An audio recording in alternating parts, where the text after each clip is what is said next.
Olá pessoal, tudo bem? Quem vos fala é o professor Salomão. Pessoal, vamos aqui, portanto, dar seguimento à nossa videoaula. Bem, nós estamos tratando aqui de um tema bastante longo, né? Está sendo dividido aí em vários blocos de aula, porque é um tema muito conceitual e essencial para o entendimento em direito financeiro. É o momento, talvez, que nós debruçamos mais com o direito constitucional. Aliás, ao bem da verdade, nós temos dois momentos que nós debruçamos muito com a Constituição, que é o estudo do orçamento. Você vai ver que tem muita tratativa com a Constituição, e esses momentos pontuais, e agora um deles, que é a sistemática de repartição de competências. Estou focando muito isso, a gente não está repetindo o assunto ao longo da nossa caminhada. Bem, pessoal, Salom Saraiva de Moraes é o meu nome. Vamos lá. Meus queridos e queridas, mais uma vez, a União está aqui destacado para vocês. Ela é uma unidade federativa, um ente federativo, pontualmente na condição de coordenador de todo o Pacto Federativo.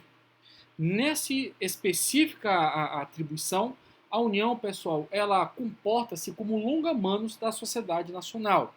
Ela atua extremamente nas suas ações na esfera interna e externa. Pontualmente, eu posso citar aqui para vocês, nessa sua atuação, a papel da União evitar o direito de secessão. Está lá no artigo 60, parágrafo 4, inciso 1, combinado com o artigo 34, inciso 1 da Constituição. Repito, direito de secessão, artigo 60, parágrafo 4, inciso 1, que inclusive é uma cláusula pétrea, né, o Pacto Federativo, combinado com o artigo 34, inciso 1.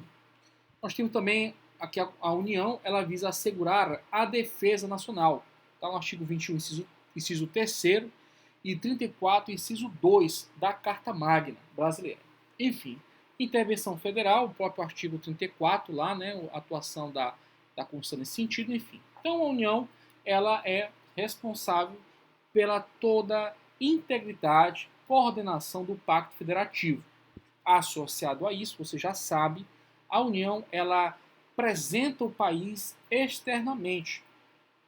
E isso ela faz, pessoal, como longa-manos da sociedade brasileira, no que tange pontualmente a República Federativa do Brasil, posto que a República ela tem como um dos seus componentes o povo brasileiro.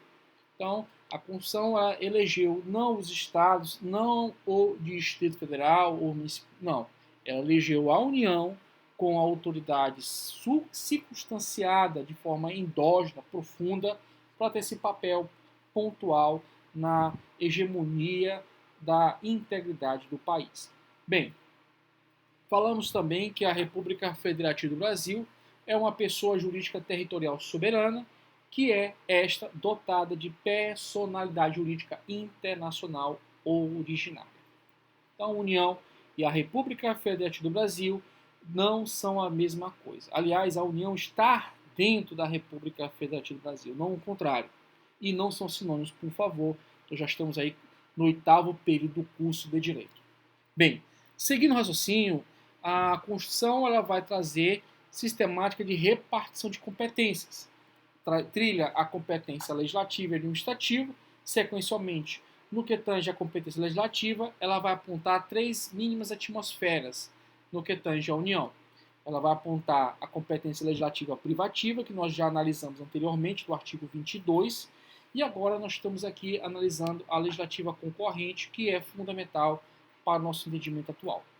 Na legislativa privativa, você viu pontualmente previsão constitucional no artigo 22, trata de uma série de disciplinas importantes, como direito civil, direito processual, e, na mesma medida e consequência, o artigo 22, parágrafo único, autoriza que os estados também venham a tratar da matéria, mas desde que autorizadas por lei complementar federal e dentro da incidência específica do seu plano regional. Seguindo o barco, você viu que a tratativa de normas gerais não é um tema exclusivo da competência legislativa concorrente. Ao contrário, a competência legislativa privativa ela aponta, né, 2 específicos casos, né, ali pontualmente analisados, né, que atua a União a editar normas gerais. Inclusive, um caso interessante que é no que tange especificamente, pessoal, a Lei de Licitações e Contratos, Lei 8.666, que é a lei, portanto, de licitações e contratos administrativos, que inclusive trata de temas como convênios. Bem, seguindo o barco, vamos finalizar com esse bloco a competência legislativa concorrente. Bem, como eu havia falado para vocês, gostaria de você imaginasse ou acessasse no Google para visualizar, né, ou pegasse uma pulseira. Eu quero que você visualize realmente uma corrente. Uma corrente. E uma corrente que se fecha, cujos os arcos dessas correntes, nós temos a União, os estados, temos o Distrito Federal, que é só um, e os municípios. Então imagina essa corrente. Só que essa corrente, pessoal, ela tem que ser idealizada com base nessa circunstância aqui, que é o Pacto Federativo. Lembrando que a competência legislativa concorrente, que é uma concorrência, portanto, de unidades federativas, no que tange, no que se refere à competência legislativa, não vai furtar a responsabilidade de unidade federativa central à União. Isso aí é fato. Na mesma medida de consequência, ela vai reconhecer e vai, inclusive, lembrar que os estados e o Distrito Federal têm a condição de unidades federativas periféricas. E vimos na aula passada que a União, que os municípios, eles têm pontualmente, pessoal, uma competência legislativa suplementar à legislação federal e estadual. Então, se você quer ser feliz numa resolução de questão de concurso de prova, aceite a redação da Constituição e seja feliz. Como eu já tenho verificado isso durante mais de 10 anos. 10 anos eu tenho acompanhado muitas pessoas. Então seja feliz. Bem, vamos seguir o barco aqui com vocês. Nessa conjectura pontual, nós temos que a competência legislativa concorrente, ela não cita os municípios. Mas a Constituição, mais uma vez, sabiamente, como sempre, ela deixa claro que os municípios irão legislar de forma suplementar a esfera legislativa estadual, legislativa federal e vírgula no que couber. Cara, a Constituição é muito massa. Olha o que ela diz aqui, ó. Muito legal. Ela bota uma vírgula no final. Porra, é coisa de sábio. Olha, suplementar a legislação estadual no que couber. Olha a vírgula aqui, ó. Deixa já uma porrada aqui, olha. Opa, não vou vacilar com vocês. Ela é suplementar, legislativa federal e estadual, vírgula, no que couber. O que é a vírgula? Ela deixa bem claro para que tenhamos um raciocínio claro. Muito bem feita a Constituição. Bem, o problema não é a Constituição, é quem fica alterando toda hora ela, né? Que fica aplicando ela direto. Bem, meus queridos, vamos aí em frente que você vai conseguir. Olha só. Então, tendo essa competência legislativa concorrente, né, lembrando que a suplementar ela vai abarcar a legislativa federal, legislativa estadual, no que couber. Não esqueça dessa ponderação que a Constituição ali suscita, né, no que couber. Né, uma espécie de uma vírgula, né, uma inferência para pausar qualquer dúvida. Nós temos também que a competência da legislativa concorrente ela vai tratar da matéria do direito tributário e do direito financeiro. E logo embaixo, no inciso 2, ela trata do orçamento. Olha só.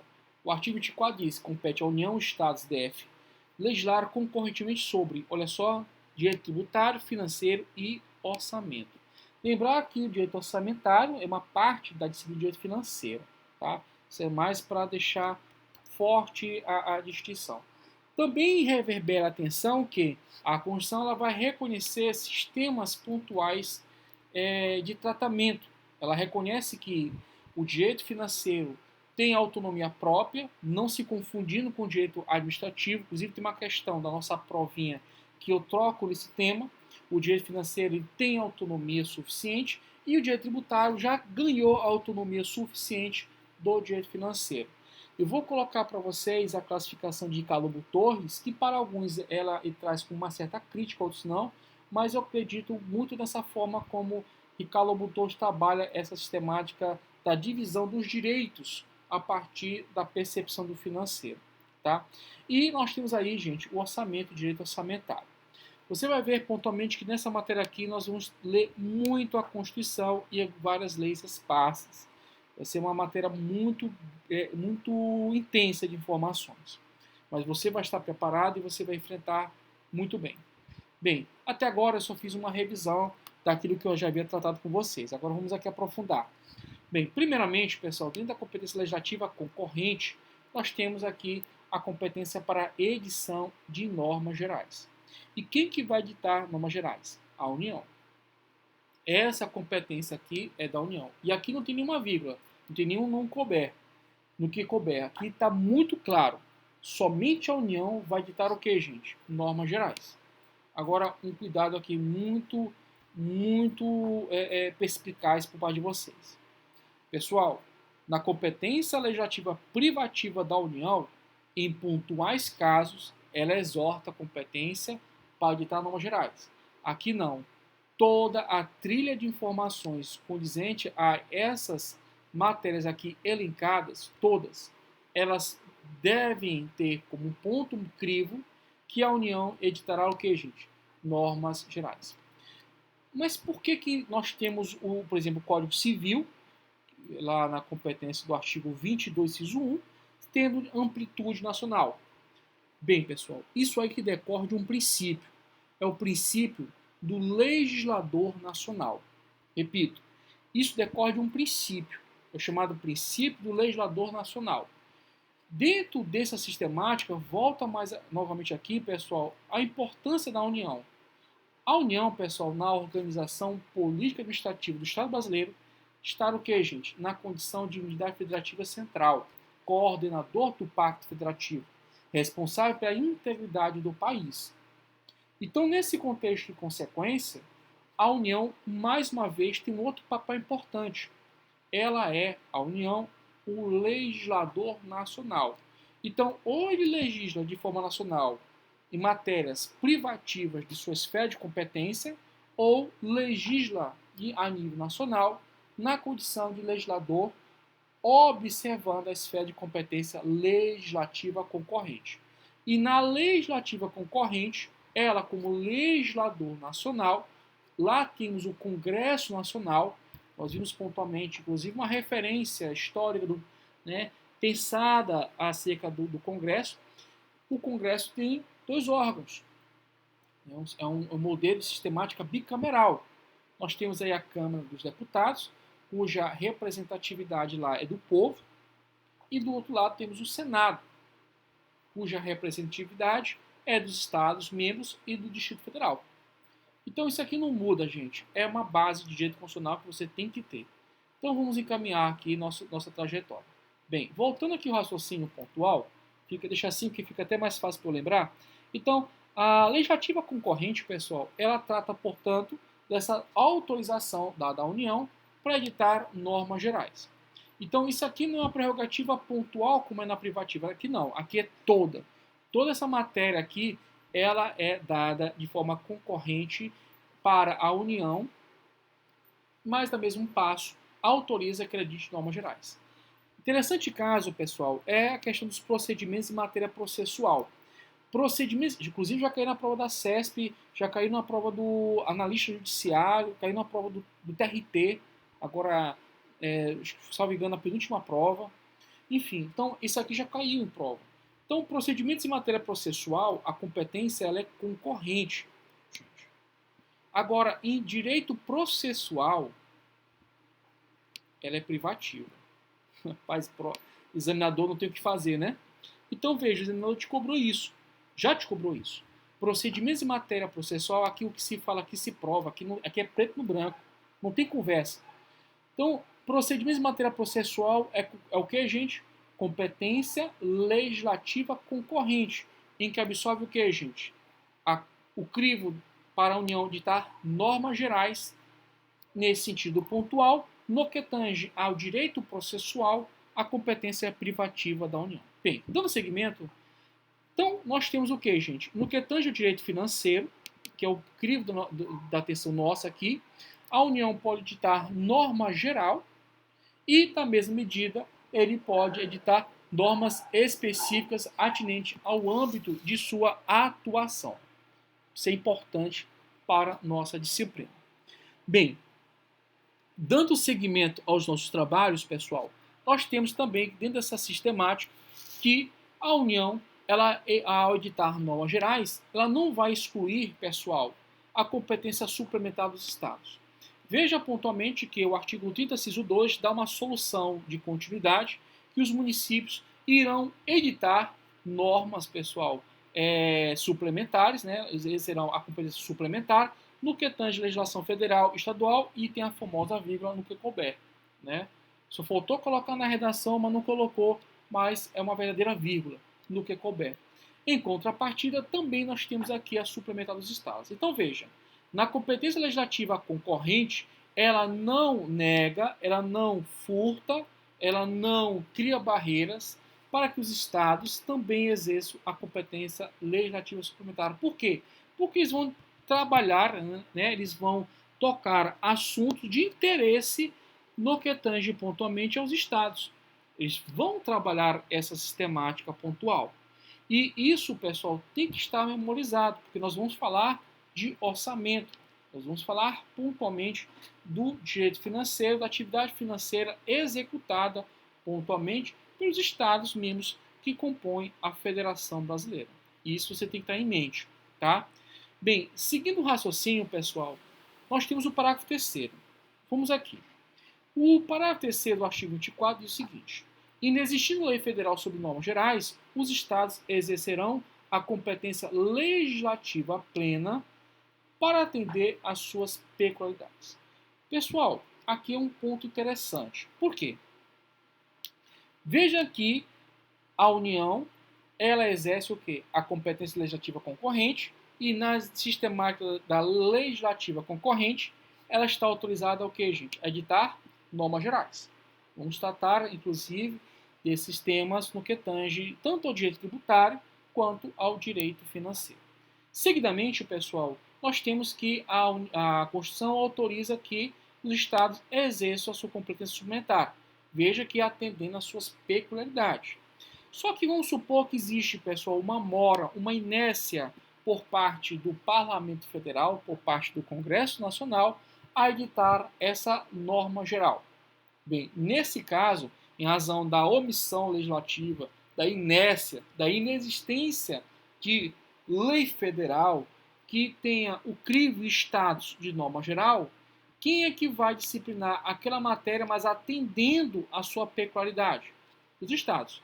Não é o estado que agora vai invadir, vai tratar de normatividade, impactando nos outros estados.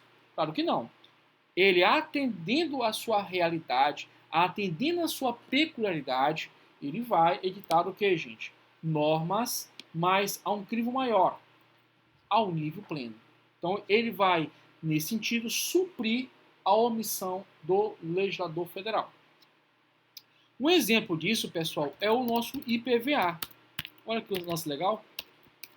O IPVA, pessoal, até hoje, nós não temos nenhuma disciplina, pessoal, no CTN, que é o Código Tributário Nacional, que é uma norma geral, tratando pontualmente do IPVA. Então imagina, o Estado tem uma fonte absurda de arrecadação, que é o IPVA, e como você viu lá em Tributário 2, a sistemática de repartição, o quem vai ver irá ver, tá? Se é Tributário 1, você vai ver que o Estado, ele arrecada, né, cobra, arrecada, né, enfim, o IPVA, sendo que 50% de toda essa arrecadação do IPVA, ela é repartida aos municípios cuja placa lá é licenciada do automóvel. Então, pontualmente, suponhamos aqui o município de São Luís, capital do estado do Maranhão, nós temos aí vários carros com placa com endereçada São Luís. Então, o estado, né, o estado do Maranhão, vai cobrar o seu respectivo IPVA. 50% desse IPVA vai para quem, gente? Vai ser repartido por determinação constitucional. Veja que não é uma lei estadual, ao contrário, é a Constituição Republicana Brasileira, já diz que irá 50% para o município, cujo emplacamento ali está licenciado o veículo. Então, se o veículo tem a placa licenciada, né, todo o procedimento de emplacamento, licenciamento do município de São Luís, esse IPVA 50% vai para lá. e os outros 50% continua aos estados. Beleza? Então, nós temos aqui um caso que, o que acontece nos estados? Os estados, eles invadem uma série de prerrogativas que é da União, mas como a União até hoje não editou essa lei complementar a nível de norma geral em matéria de IPVA, e aí que ficou, em razão desse hiato, em razão dessa falência de não edição, acabou que os estados criam a normatividade necessária. E um outro caso interessante é o TCMD. Só que o TCMD, pessoal, também nós não temos a edição de uma lei complementar. Então aqui a Constituição ela autoriza a edição de lei complementar e os estados ficam à mercê, aguardando a edição dessa lei complementar. Aqui, pessoal, tem uma série de discussões jurisprudenciais que eu vou trabalhar com vocês em Tributário 2. A turma de Tributário 1, não, calma. Agora, se você tiver interesse, você procura as videoaulas que tem já vídeos gravados acerca disso. Mas devagar, respirando, você chega lá, tá? Aliás, não são 1 ano, 2 anos, são 10 anos aprovando o pessoal, trabalhando, lutando para que você entenda, para que você evolua. Bem, dando seguimento aos nossos trabalhos, pessoal, ainda assim, vou ler nesse gráfico, faz eu lembrar. Então vamos lá aqui. Então, dentro dessa temática pontual, então na inexistência dessa norma geral de índole federal, os estados exercerão a competência legislativa plena. Aqui, ó. Agora veja, pessoal, qual é o limite disso? Atender suas peculiaridades, evidentemente regionais. Ele não vai invadir a esfera de competência dos municípios e nem de outros estados, dentro da circunstância. Só lembrar do IPVA. O IPVA até hoje não tem a bendita lei complementar, aliás, que der status de norma geral, não existindo, portanto, pessoal, o que vai acontecer? Vai acontecer que os estados, nesse sentido pontual, irão editar de forma plena no que tange ao IPVA, tá bom? Bem, dando seguimento a essa trajetória, pessoal, vamos supor pontualmente que haja uma superveniência de lei federal vindo a tratar da bendita matéria em que os estados já legislaram para atender às suas peculiaridades. Pessoal, isso aqui cai muito em prova.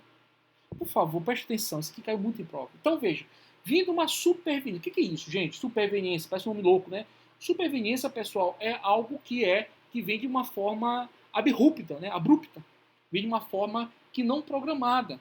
Veja, se constatou que havia necessidade pontual de uma norma, não foi feita, o Estado exerceu, mas de forma futura, não previsível, de forma superveniente, né? Até de forma abrupta, né? O advento da norma.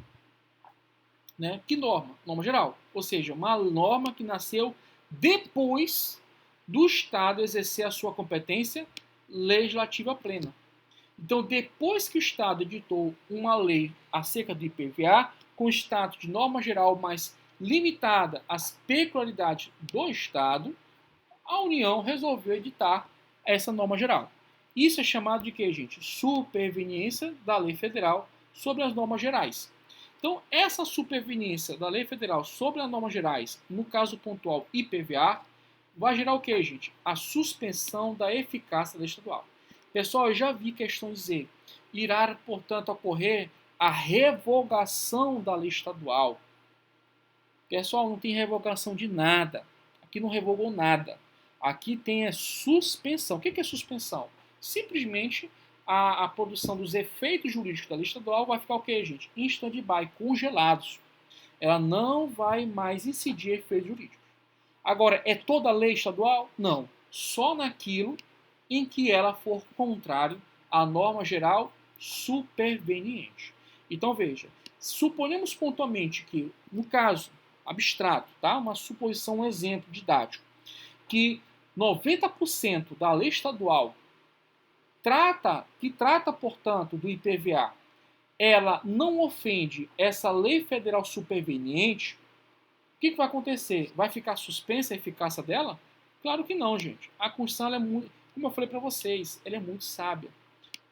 Só naquilo que for contrário. E isso já caiu em prova. Mas eu já vi cair muito em prova a questão de dizer que há a revogação. Né? Mesma coisa são questões reiteradas de repristinação.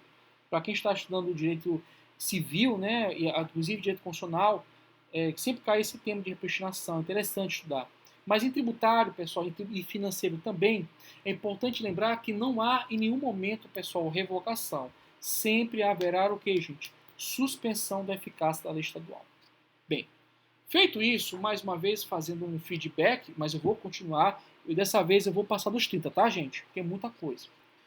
Bem, primeiro ponto, a União ela pode editar normas de direito tributário, direito financeiro e também de orçamento. Lembrar que o orçamento aqui está dentro do campo do direito financeiro. Então, se alguém de uma questão te perguntar a competência para legislar no que tange ao direito financeiro, que é a nossa disciplina, como também direito tributário, é legislativa concorrente.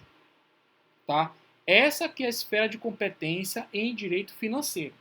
Legislativa concorrente. Tá, show de bola. Isso aí todo mundo sabe, né? Bem, mas como é que é a mecânica disso? Bem, a mecânica é o seguinte. Todas as unidades federativas, né? Aí eu destaco para vocês, União, Estados e Distrito Federal, eles têm a competência legislativa concorrente. Então, dentro desse âmbito da legislativa concorrente, pessoal, a União ela é responsável por quê, gente? Editar normas gerais. Lembrando que o artigo 30, inciso 2 da Constituição, autoriza que o município venha a legislar de forma suplementar matérias de índole federal, matéria legislativa de índole estadual, no que couber. Daí eu falei para vocês, existe uma vírgula lá, não física no texto, mas pelo menos na linguística da palavra.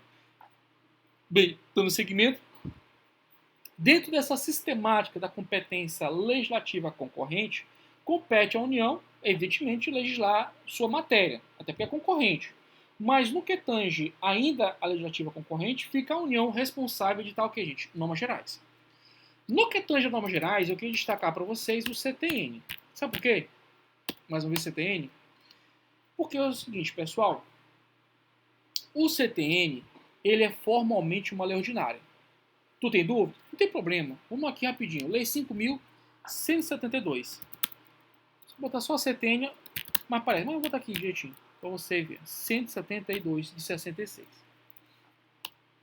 Você vai ver que ela é uma lei ordinária. Olha aqui. Ó. Lei ordinária. Tá vendo? Tranquilo? Mas olha assim, ó, só botar aqui complementar. Complementar. Olha aqui. Vide. Não, não é esse aqui não. Desculpa. Ó, revogados. Ai. Tô errando. Ah, achei. Desculpa, turma. Ó, revogado pela Lei Complementar número 143 de 2013. Aí o aluno pergunta. Tudo bem, professor. A lei complementar tem um status maior, tal. Tudo bem. Vamos em frente. Redação dada. Eita, gente, eu tô errando aqui, sem querer. Aqui. Redação dada pela Lei Complementar 59 de 88. Pessoal, o que é isso? Olha só, volta aqui para mim. Preste atenção. Ela é uma lei ordinária, certo? Certo, mas no plano formal. É isso mesmo. O CTN, ele é formalmente uma lei ordinária. Formalmente. O que é isso? A Constituição, pessoal, ela vai fazer um rol de normas primárias. Então, no artigo 59. E compreende o chamado processo legislativo. Aqui nós temos um rol de normas primárias. A única norma primária, pessoal, que tem status constitucional são as emendas constitucionais. Porque todas essas aqui, pessoal, são chamadas de normas primárias. E, por favor, tu já superou a dúvida que existe hierarquia entre normas primárias, tá? No que tange os incisos 2 ao 7. Por favor, você já superou isso. Você já estudou constitucional, qualquer coisa. Pegue lá um caderno de estudo, pegue um livro, dê uma revisada, porque esse questionamento de hierarquia já está superado. Bem? Cuidado com isso. Aliás, o livro do professor Pedro Lenza, ele é essencial, porque ele bota as duas correntes. Inclusive, ele traz todo o apunhado evolutivo jurisprudencial. Eu te recomendo comprar esse livro. Bom, bem, então, feito isso, nós temos aqui, gente, um rol de normas primárias. A única que tem status constitucional, aliás, insere-se como norma constitucional, são as emendas constitucionais. As demais, pessoal, são normas primárias dotada de status legal. Existem outras normas primárias com status de norma legal. Por exemplo, decreto autônomo, um tratado ou uma convenção internacional, ela tem esse status, normatividade legal, mas isso aí, pessoal, é mais para frente quando nós formos lá já para a aula 4, porque nós vamos trabalhar matérias que envolve a alteração, modificação, criação de direitos em que envolve direito financeiro. Aí a gente vai ter que trilhar esse caminho. Mas por enquanto, devagar, falei para vocês que vou passar da minha hora, que realmente é grande. Vamos aqui. Então o que importa aqui? Veja aqui, nós temos o que, gente? Um devido processo legislativo constitucional. Por exemplo, a da Constituição está no artigo 60. Da emenda constitucional, perdão, gente. Artigo 60. Das medidas provisórias no artigo 62. Tudo isso aqui é o devido processo legislativo constitucional. Beleza? Leis delegadas, artigo 68. Botei errado aqui. Olha aqui. Leis delegadas. Esse é o devido processo legislativo constitucional. E elas são normas primárias. O que é uma norma primária? É uma norma que busca seu plano de validade direto à Constituição. É como se fosse, pessoal, o subalterno. Fosse logo o primeiro imediato líder de um exército. Tem lá o coronel, né, a parte mais alta do escalão militar. E em seguida nós temos lá, gente, pontualmente, o primeiro imediato do poder. Aí tem várias tropas, né? Aí tem tropa da lei complementar, da lei delegada, enfim, nessa sistemática de hierarquia. Então, dentro dessa óptica, pessoal, o que eu quero te dizer? É o seguinte, o CTN, ele é uma lei ordinária. Tu tem dúvida disso? Tá aqui, ó, lei. Se fosse complementar, pessoal, tinha expressão complementar. Por exemplo, a lei de responsabilidade fiscal, a lei complementar 101/2000, ela é uma lei complementar. Na dúvida, tá aqui, ó, lei complementar. Esta lei, pessoal, ela é tanto formal quanto materialmente o quê? Uma lei complementar. Não tenha dúvida. Tá bem aqui, ó. E o CTN? O CTN é diferente. Ele é formalmente uma lei ordinária, mas materialmente uma lei complementar. Professor, explica como é que aconteceu isso. É bem simples.